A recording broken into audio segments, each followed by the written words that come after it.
everyone. My name is Pulkit and I manage the content here at MoEngage.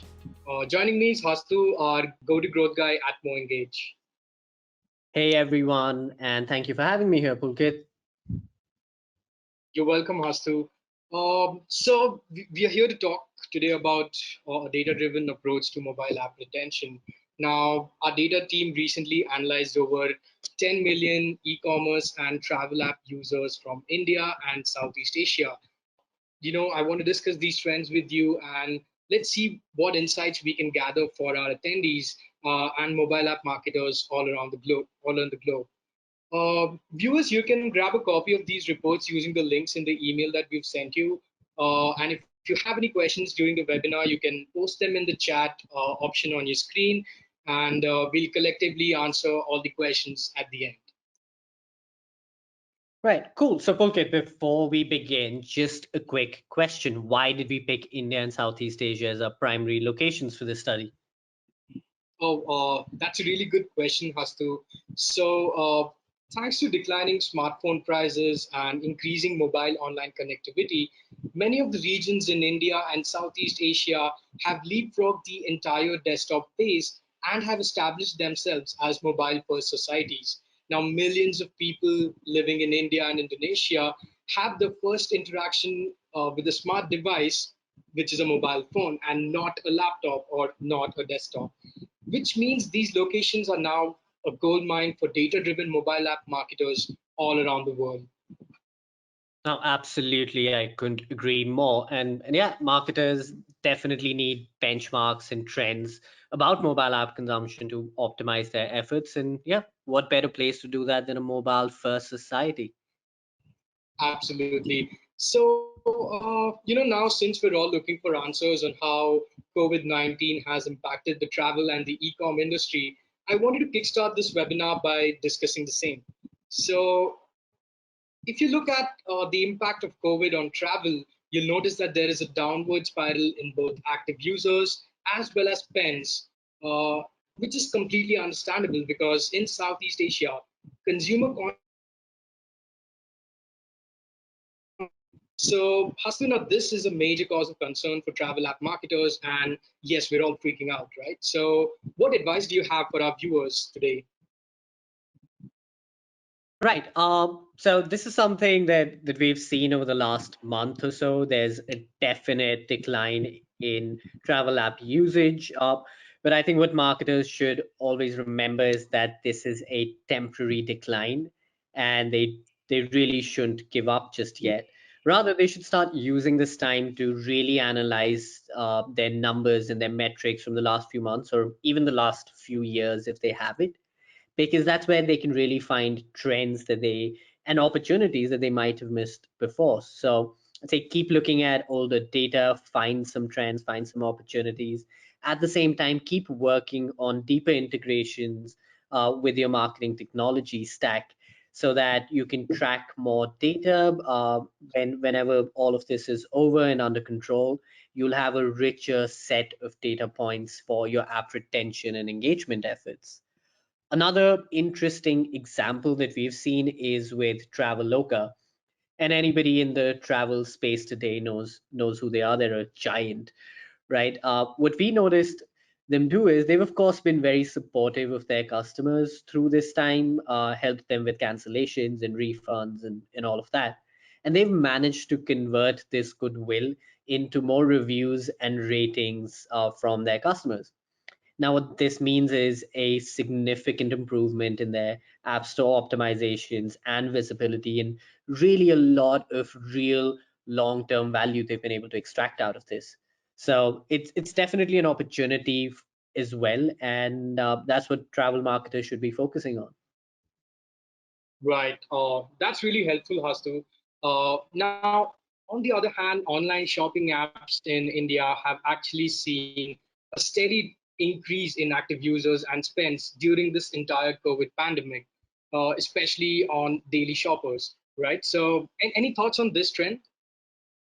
Right. So just like before, just like with the travel trend, this too is temporary, right? This is a temporary high.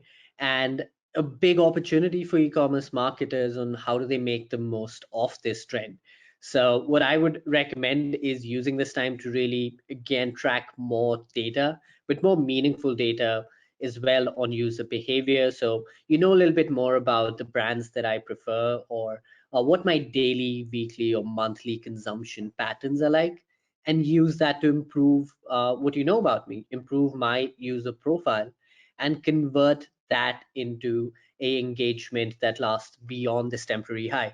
Because what you understand about me through this time where my engagement is the highest can really be the difference between retaining me as a loyal customer after user behavior stabilize, or losing me to a discount of a competitors. Right, so I'd say it's a big opportunity, but basics of engagement, basics of retention, and user profiling, that's something the marketers should not forget. Yup, I totally agree with that, Hastu. So, yep, all right. Let's go back a few months to before the COVID-19 outbreak actually happened, and let's look at the retention trends for e-commerce at that time. So, our research actually showed that over 56% of e-commerce app users actually uninstalled their apps within the first week. Now, this means that online shopping apps are losing more users than they're acquiring in a week. And as a marketer, I really want to avoid this at all costs. So, how can I prevent this, Hastu? Right, so this is a fundamental problem of user onboarding. And we've seen this across not only e-commerce and travel, but literally every industry. Right, so there's three basics to improve your onboarding journeys that we'd recommend to all our partners and all brands out there. The first one being tracking acquisition data. And you've got tools like Branch and Adjust and Apps Flyer that can really help you with this. Now, why this is important is tracking this acquisition data actually gives you context on who the user is and why did they install your app in the first place, which is what ad or what action brought them to your app. Now, for example, if I'm a user who clicked on an ad about shoes that brought me to an install, it's very important for you as a brand to use that context and make sure that it isn't a 4 to 7 step process for me to find that shoe. Rather, you can start using personalization of my app experience with pop-ups or in-app personalizations or even push notifications to make sure I can find that product a lot quicker, because that's going to impact my experience and how seamless it is. So I'd say personalization based on this acquisition data that you've tracked, again, a very, very important piece. The third important part, and something that I would again stress all marketers to do, and we don't see enough of them doing, is driving users towards a meaningful action. And this can be through personalizing my first few interactions with your app, considering now you already know why I'm here, which is for shoes. And you've already started personalizing my experience to find those shoes. But you can also start personalizing my experience towards a purchase behavior or a sign up or a login. Now, why this particular interaction is extremely important is when I log in or sign up or make a purchase, you understand a little bit more about me because I have now given you my email address, my phone number, which can allow you to start mapping me to understand if I'm an existing user of yours from your web store, or am I somebody with absolutely no history of interaction with your brand at all. Moreover, it also gives you additional channels to engage with the user on, because now you can send me an email if I've dropped off your app, or you could send me an SMS. You even have my physical mailing address now, so you could send me a little goodie to bring me back. And that's where it's really, really important to push users towards these meaningful interactions that make sure you're not reliant on the user keeping your app on your phone. Right. Interesting stuff, Hastu. So, while e-commerce apps see a high uninstall rate in the first week, travel apps, on the other hand, are relatively lower. So, only about 27% of users uninstall the travel apps in the first week. So, any thoughts on the reason behind the difference in these two industries? Right. So the reason for uninstalls remains largely the same because we see a lot of apps today that have a broken onboarding journey, and that first few interactions aren't seamless. But to highlight a few reasons for why travel apps fare better than e-commerce apps could be loyalty and what an install means. Right. So when we talk about loyalty, we know that especially in Asia, users are notoriously disloyal. The bargain hunters a lot of times. Right. And when we're talking about e-commerce with such high purchase frequencies, really aggressive competition, and a lot of discounting and relatively low costs or relatively low ticket sizes, people tend to have multiple applications on their phone, tend to price hunt a lot and go with the cheapest option. Now, with travel, it's a little different because we've noticed users being a little more loyal, considering the price fluctuations and discounting isn't as intense. And this is a lower frequency purchase with an average higher value, which means that trust in the brand becomes more important than price alone.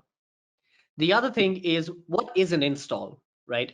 Largely in e-commerce, we see that installation, especially in tier two and tier three cities, installation is an exploratory step. Whereas for travel, it's more of a need-based step, considering with travel, if I'm traveling only one-off times and I have a one-off requirement, I'm more likely to rely on your website, make that transaction, and go away. An install is usually when I'm a frequent traveler or I'm somebody who trusts your brand and uh, just does a lot of checks a lot of times, and that means I know exactly what to expect when I've installed your app, which isn't always the case with e-commerce. So I'd say the definition of install also varies quite a bit when you look at both of these industries. Yup, interesting stuff, Hastu. So, by the way, our study also showed that retention numbers vary with city tiers too. So, travel and e-commerce apps actually show a similar trend. If you notice, both these industries see a higher retention in tier one cities, whereas there is a comparatively lower retention in tier two and tier three cities. So, what can marketers actually do to retain more customers in these cities? Right, and this is where two of the most important pillars of engagement and retention today come into play, right? And that's hyper personalization and localization. Now, starting with localization, localization could mean a lot of things. It could mean what city I'm in. It could be based on what language I prefer speaking or any other context that you have for me. Now, compared to tier one, we've noticed that there's a far larger percentage of users in tier two and tier three cities who prefer to communicate in their vernacular languages, especially here in Asia, right? We've got a lot of local languages, and English generally is not the native language of most countries. So that's where it's very important to improve the experience of a tier two or tier three city user is to pick up on that local context and start communicating with them in a language that they're more comfortable with. Case in point here is Bukalapak, one of, again, the giants of e-commerce in Indonesia. We actually saw them see an increase of 2.5 times in push notification clicks just by moving from English to Bahasa Indonesia. And that's just because they were able to now send a communication that users understood a lot better. Now, when we talk about localization, this could also be something that depends on what city I'm in. Because if I'm in Jakarta, for example, there's chances that the product that I'm ordering reaches me in one day, whereas if I'm out in Medan, it might take 2 or 3 days for that product to reach me. So understanding that context as well and communicating to me saying your product will reach you in 3 days rather than saying this product's going to reach you in one day really again improves my experience because I know where I am. It takes longer to get the product, so I know what to expect really. And the other thing we've seen a lot of tier two and tier three city users respond to well is recommendations and timely personalized purchase reminders, right? Example, if you know I buy rice once a week and it's been 5 days since my last purchase and you know what brand of rice that I by, making that reminder to me saying I should go ahead and buy again because it's going to take 2 days to get to me, just means that I now just have a one click to reorder with you, and I don't need to run to the corner store at the last minute to get my groceries. So this could be something that's again very, very important for you to engage with and retain your customers in tier two and tier three, especially. So I'd say localize to language, to city, to context, and personalize your recommendations and send them at the right time. Yup, really interesting stuff, Hastu. So here's something else that our data team noticed. Now, they saw that both for e-commerce as well as for travel apps, as the number of sessions increases, the retention rate also increases proportionally, right? And like as you can see, this was consistent across both these industries. So what ideas can you share with the viewers so that it can help them to get their app users to keep coming regularly to the app? Right, and this is where we would talk about four primary pillars to all of our customers, right? The first one being capture rich data. Users today, they know they're giving you a lot of permissions and they expect you to use those permissions wisely and improve the experience. So start capturing important information about their experience with you. For example, what do I like? What products do I like? What categories am I most interested in? Am I a promo hunter? Am I a business traveler? Or am I a traveler for leisure? Do I travel with family or alone? Because these are data points that can really help you create some very advanced user segments, such as people who are price sensitive, your loyal set of customers, customers who are likely to travel during vacations versus those who make a trip once a month anyway because they're traveling for business. And that's something that can translate to your communication channels further, where you can start using push notifications, emails, SMSs, and even retargeting ads across social media to reach this user with the right context and at the right time. And that's where machine learning and AI recommendations really go a long way as well, because they can again really help you start optimizing for what channel do I as a user react to the most, what time in the day am I the most active, and what products resonate with me the most. So where AI and machine learning can really add a lot of value is removing a lot of that legwork and manual effort in making that communication more personalized. And there's a way to do it now that's a lot more automated and a lot easier for marketers. So yeah, as you can see, the uninstalls actually drop as push notifications increase for e-commerce apps, and retention increases for travel apps as the number of push notifications increase. So now, Hastu, by the way, a few days ago, just before the entire COVID-19 lockdown, I remember booking my flight ticket to Bombay for one of our events, and something really interesting happened. So after I booked the tickets, I got a notification on WhatsApp instead of the regular text SMS, and I was really happy to see that I was able to receive my ticket on WhatsApp, something that I use way more than an SMS. So, what is the potential of messaging apps like WeChat and WhatsApp, and how can marketers actually leverage this channel for communication? Right, and that's actually quite interesting, and one of the newer channels that is really coming up now. And if you look at the numbers, you're going to see that three messaging apps alone have more than 1 billion active users, and between them, there's over 123 billion messages being sent every single day. So that's huge numbers, both of active users and also of the number of messages that are sent. Moreover, what's great about them is that these are generally safe spaces where users know they're not going to be bombarded with marketing messages like they do with SMS, right? So yeah, it's a great opportunity for all marketers and all brands out there for sure. Yup. So by the way, since messaging apps are really private, and I usually wouldn't like to see a lot of marketing communication coming my way. So, what kind of tips can you share with marketers so that, they don't come out as too spammy or too intrusive? Right. So the good thing here is that you don't really have a choice, right? By design, most of these social messaging apps only allow you to send transactional notifications. And that said, these are still a great way for you to reach users who don't have your app or they've uninstalled, because they can still chat with you and your customer service reps on WhatsApp. So it's still right on their phone and it's still super convenient. You can send them transactional messages such as the receipts or invoices. More importantly, you can send tickets to them, right? When I'm traveling, I hate going through my email to try and find the ticket, but when it's on right on my WhatsApp, it's a lot easier for me.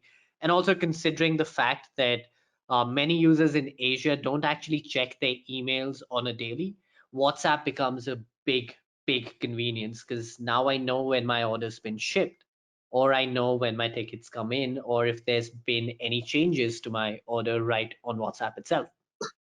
And yeah, moreover, what I would always say to marketers is, please remember, this is a safe space. It's so effective because marketing messages have largely stayed away. So please treat this as a way that you add more convenience to your users' lives by sending them more transactional messages on here, and keep marketing and promotions to other channels. Yep, really helpful, Hastu. So, by the way, I also have some good news to share.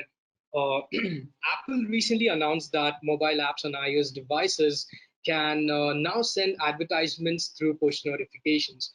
Now, I believe this is a huge step because earlier apps have been banned from sending promotional notifications and advertisements before. So, in your opinion, how is this going to change the entire communication channel for a marketer? Right. Now, to be honest, it's a big relief coming from Apple, right? Because now, as a marketer, as a brand, I can finally tell you about that sale that's going on. And I think Apple also has started to realize that as a user, I want to know if there's a promotion going on for a product that's in my cart, because I want to pay the lowest price possible for it. So I think it's a great thing that Apple's finally allowed marketers to leverage this super effective channel of push notifications for advertisements and for promotions. But with that comes great responsibility, of course, where marketers still need to make sure that you're adding real value to your users' experiences. So segment, personalize, and recommend based on those on the user's behavior. That is very important. Yup. So, Hastu, we have about four questions here for us, right? So, do you want to have a crack at them? Yep, absolutely. Cool. Let me start with the first one, which is, what are some of the ways that I can hyper personalize my customers' experience? Right. So hyper-personalization is, of course, one of the buzzwords when we talk about customer engagement today. And I'd say it's a very important one too, to be honest.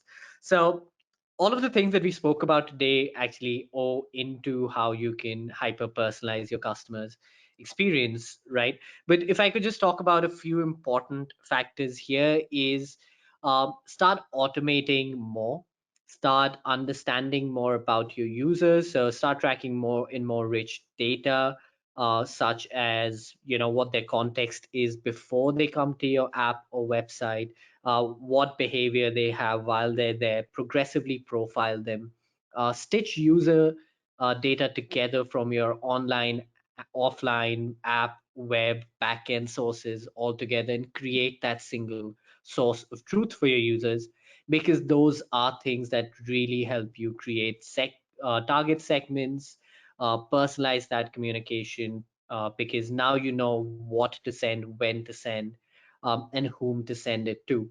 So track, personalize, use that data effectively, And yeah, feel free to leverage AI and machine learning as well as much as you can to make your life easier. Yup, great actionable tips, Hastu. So the second question is, what is the best incentive to give to users to get them to keep coming back to using the app? So do you mind if I go ahead with this one, Hastu? Please do, please do. Yup. So this is a really good question. So by the way, one proven way of getting users to open your app regularly is by leveraging the power of bite-sized content, right? So if you're from the travel industry, you can create short videos or interactive graphics and host them on your app. Now, the topics could be something like top destinations to go after the COVID-19 pandemic ends, or let's say 5 food destinations for your inner foodie, right?